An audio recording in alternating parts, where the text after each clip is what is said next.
வணக்கம்.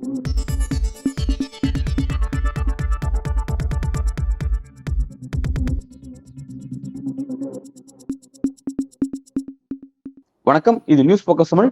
இன்றைய சிறப்பு விருந்தினராக நம்முடன் அரசியல் பேச மூத்த பத்திரிகையாளர் திரு தரசு ஷியாம் அவர்கள் இணைந்திருக்கிறார். சார் வணக்கம். வணக்கம் அன்பழகன். சார், ஒன்றிய அரசினுடைய ஒரு முக்கியமான ஒரு அறிவிப்பு ஜியோ வெளியிட்டிருக்காங்க. ஒவ்வொரு ஆண்டும் ஜூன் 25 அரசியல் சாசன படுகொலை நாள் அப்படிங்கிற மாதிரியான விஷயத்த அறிவிக்கணும் அப்படிங்கிற மாதிரியான ஒரு அரசியலை முன்னெடுக்காங்க. இது எப்படி சார் பாக்குறது? இந்த நேரத்துல இந்த அரசியல பாஜக எதான முன்னெடுக்குது? மோசமான முன்னுதாரணம். என்ன காரணம்னா, மாநில அரசுகளுக்கும் மத்திய அரசுக்கும் இந்த மாதிரியான சிறப்பு நாட்களை அறிவிக்கக்கூடிய அதிகாரம் இருக்கு. ஆனா பல சிறப்பு நாட்கள் அறிவிக்கப்பட்டு நீதிமன்றத்தில் அடி வாங்கியிருக்கு. மாநில அரசு அடி வாங்கியிருக்கு. தமிழ்நாடு அரசு அறிவிச்சதே அடி வாங்கியிருக்கு. என்ன காரணம் அப்படின்னா, ஆர்பிட்டரினஸ் வந்துடும். அதாவது தன்னிச்சையான அறிவிப்பு. இந்த எதுக்கு நம்ம சிறப்பு நாட்கள் அறிவிக்கிறோம்னா, ஒன்றை நினைவு கூறுவதற்கு. அது பொதுவாக தியாகத்தை நினைவு கூறுகிற விதமாக, கொண்டாட்டத்தை நினைவு கூறுகிற விதமாக, மக்களை ஒற்றுமைப்படுத்துகிற விதமாகத்தான் அமையும். எடுத்துக்காட்டாக சுபாஷ் சந்திர போஸ் பிறந்த நாள், இப்போ ஆயில் கன்சர்வேஷன் நாள், அதாவது எரிபொருள் சிக்கன நாள். இது எந்த அரசியலும் கிடையாது, எரிபொருள் சிக்கனம். ஆனா மக்களை ஏதாவது ஒரு வகையில நல்வழிப்படுத்துறோம். எரிபொருள் சிக்கனமா செலவு பண்ணணும், இப்படியான ஒரு விஷயங்கள். இப்போ பசுமை கொண்டாட்ட நாள். அதே நேரத்துல காமராஜர் பிறந்த தினத்தை இன்னைக்கு காமராஜர் பிறந்த தினங்க, அது ஒரு சிறப்பு நாள். அது கல்வி நாளாக நம்ம கொண்டாடுறோம். அந்த நாள்ல நேற்றைக்கு இந்த ஆர்டர் போட்டிருந்தாலும் இன்னைக்கு தான் அது நமக்கு செய்தியாக வெளியில வருது. ரொம்ப துரதிருஷ்டவசமானது. என்ன காரணம்னா, ஜனநாயகம் இந்திரா காந்தி காலத்தில் அவசர நிலை பிரகடனத்தால் படுகொலை செய்யப்பட்டது, அது உண்மை, மாற்று கருத்தெல்லாம் கிடையாது. அதுல பாதிக்கப்பட்டவங்க நிறைய, அதுவும் உண்மை. பாதிக்கப்பட்டவர்களில் பாரதிய ஜனதா கிடையாது, பாரதிய ஜனசங்கம் தாய் ஸ்தாபனம், பாரதிய ஜனதாவுக்கு தாய் ஸ்தாபனம். அது பிறகு மக்கள் தண்டித்து விட்டார்கள். 77ல ஜனநாயக படுகொலை என்பதை உணர்ந்து மக்கள் தண்டித்து விட்டார்கள் இந்திரா காந்தியை. மீண்டும் இந்திரா காந்தி 80ல கம்பேக் பண்ணும்போது அதுக்கு முன்னதாக தமிழ்நாட்டில் எமர்ஜென்சிக்கு மன்னிப்பு கோரினார். மெரினா கூட்டம், நான் கலந்து கொண்டவர்களை நானும் ஒருவங்க பார்வையாளராக. அதுல எமர்ஜென்சி எக்ஸஸ், அத்துமீறல்கள், எமர்ஜென்சினால ஏற்பட்ட கெடு விளைவுகள், எமர்ஜென்சியில உயிர் நீத்தவர்கள் எல்லாருக்குமா சேர்த்து இந்திரா காந்தி மன்னிப்பு கேட்டுக்கொண்டார். அதுக்கு பிறகுதான் தமிழ்நாடு ஓட்டு போடுச்சு, இந்தியா முழுவதும் ஓட்டு போடுச்சு. 380க்கும் மேற்பட்ட இடங்கள்ல இந்திரா காந்தி ஜெயிச்சு அதுக்கு பிறகு அவங்க படுகொலை செய்யப்பட்டார்கள். இதெல்லாம் தான் ரொம்ப வரலாறு. இப்போ இதுல ஜனநாயக படுகொலை தினமாக ஆண்டுதோறும் கொண்டாட வேண்டிய அவசியம் இதுல இவ்வளவு வருஷம் கழிச்சு ஏன் இப்ப வருது? 1975ல நடந்த சம்பவம் 50 வருடம் கிட்டத்தட்ட முடியுதுங்க. பாரதிய ஜனதா 10 வருஷமா ஆட்சியில இருக்கு. 10 வருஷம் ஆட்சியில ஒரு தடவை கூட இப்படியான ஒரு நிலைப்பாடை அவங்க எடுக்கல. அப்ப காங்கிரஸ் கட்சிக்கு இது பதிலடி. காங்கிரஸ் கட்சி சேவ் கான்ஸ்டியூஷன் சொல்லுது, எதிர்கட்சிகள் எல்லாமே சொல்லுது. முதலமைச்சர் மு க ஸ்டாலின் கூட அரசியலமைப்பை பாதுகாப்போம், இந்தியாவை பாதுகாப்போம், இதுதான் சொன்னாரு.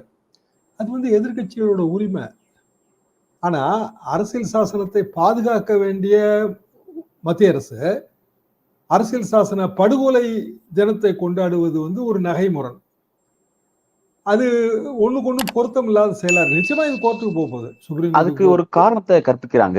அதாவது அன்றைய காலகட்டத்தில் அப்படி ஒரு படுகொலை நிகழ்த்தப்படும் பொழுது அதை எதிர்த்து போராடிய அந்த போராளிகளை அவங்களை நினைவு கூற வேண்டிய தேவை இருக்கு, அவங்களை மதிக்க வேண்டிய தேவை இருக்கு அப்படின்ற காரணத்தை கற்பிக்கிறாங்க. அதை எப்படி சார் பார்க்கலாம்? 75ல இருந்து இது வரைக்கும் அந்த போராளிகளை நம்ம ஏன் நினைவு கூறலாம்? இப்போ மொழிப்போர் தியாகிகள் 65 எங்களோட சுதந்திர எங்களோட இந்திய எதிர்ப்பு போராட்ட நாட்கள்.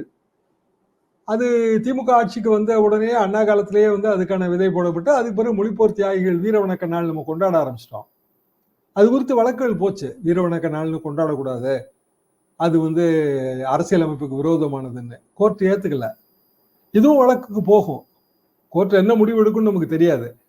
ஆனா வீர வணக்க நாள் நம்ம கொண்டாடும் போதுமே மொழிப்போர் தியாகிகளோட தியாகத்தை தான் போற்றினோமே தவிர, மொழிப்போருக்கு வித்திட்ட காங்கிரஸ் அரசை கண்டித்து, இல்லைன்னா இந்தியை இந்தி திணிப்புக்கு எதிரான நாள் அப்படி நம்ம சொல்லவே இல்லை. அதை நல்லா யோசிச்சு பாருங்க.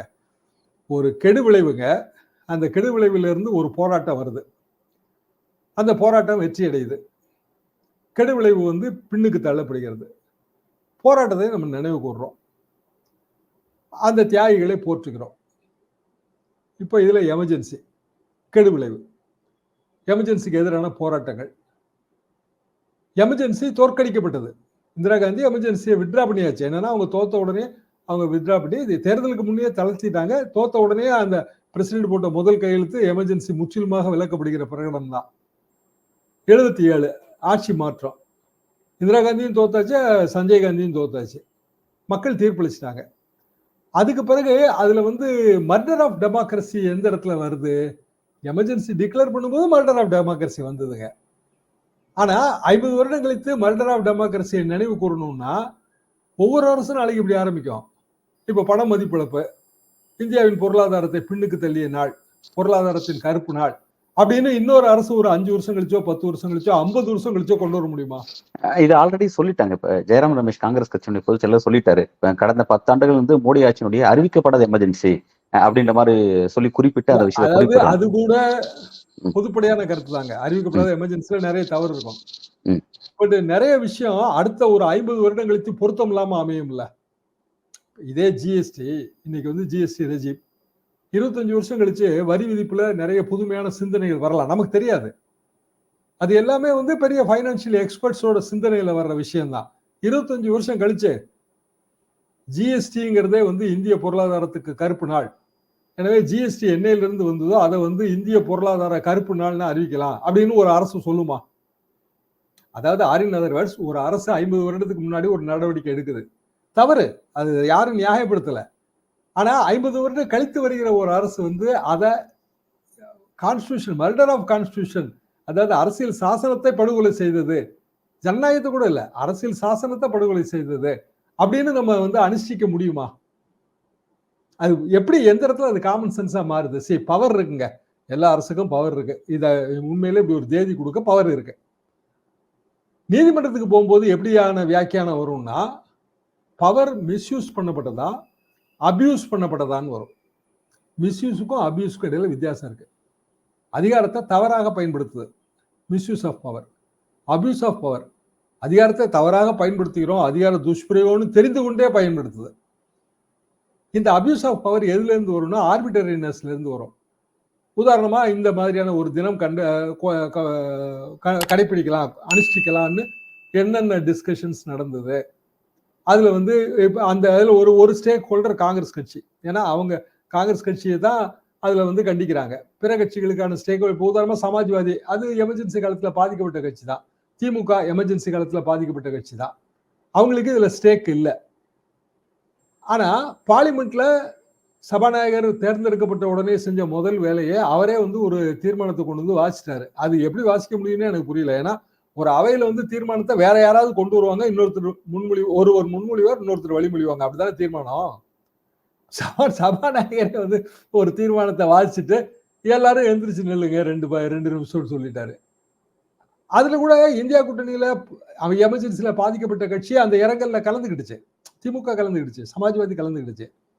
எதுக்காக நான் இது சொல்ல வரேன்னா, பார்லிமெண்ட்ல ஒரு மேட்டர் முடிஞ்சிருச்சு. முடிஞ்ச பிறகு திருப்பி ஒரு மர்டர் ஆஃப் டெமோக்ரஸி டே என்று கொண்டாட வேண்டிய அல்லது அனுஷ்டிக்க வேண்டிய, அறிவிக்க வேண்டிய அவசியம் என்ன இருக்கு? அடுத்த வருஷம் தான் இப்ப நீங்க பண்ண முடியும். ஜூன் 25 முடிஞ்சு போச்சு. ஒரு வருஷத்துக்குள்ள அது கோர்ட்டுக்கு போகுமே.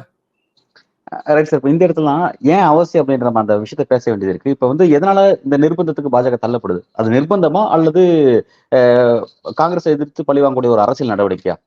எப்படி பார்க்கலாம்? சொல்ல முடியாதுங்க. என்ன காரணம்னா 50 வருடம் கழித்து இது ஒரு ஓட் கேட்சிங் மேட்டரா மாறாது. இன்னும் சொல்ல போனால் மர்டர் ஆஃப் டெமோக்ரஸி இல்ல மர்டர் ஆஃப் கான்ஸ்டிடியூஷன், இன்னும் கான்ஸ்டிடியூஷன் மேட்டரே தேர்தலில் ஓட்டா மாறிச்சான்லாம் எனக்கு ஒரு சந்தேகம் உண்டுங்க. அதை ஒட்டி ஒரு டிபேட் நடந்துச்சு சன் நியூஸ்ல, நான் பங்கெடுத்துக்கிட்டேன். நண்பர் குணா தான் நெறியாளர். அவர் ஒரு கேள்வி கேட்டாரு, என்னங்க ஒரு தேர்தல் அரசியல்ல விலைவாசி உயர்வு, வேலையில்லா திண்டாட்டம், இப்படி மக்களோட அன்றாட பிரச்சனைகள் தானே எதிரொலிக்கும். அரசியல் சாசனத்தை பாதுகாப்போம், அரசியல் சாசனம் இது எதிரொலிக்குமான்னு கேட்டாரு. நானும் சொன்னேன், எனக்கும் அந்த சந்தேகம் தான். ஆனா குறைஞ்சபட்சம் ஒரு கான்ஸ்டிடியூஷனை பத்தி பேசுற அளவுக்கு நம்மளோட வாக்காளர்கள்ட்ட ஒரு முதிர்ச்சி தென்படுது இல்லையா, அதை நம்ம பாராட்டுவோம். இப்படிதான் அந்த டிபேட் போச்சுங்க தேர்தல் காலகட்டத்தில்.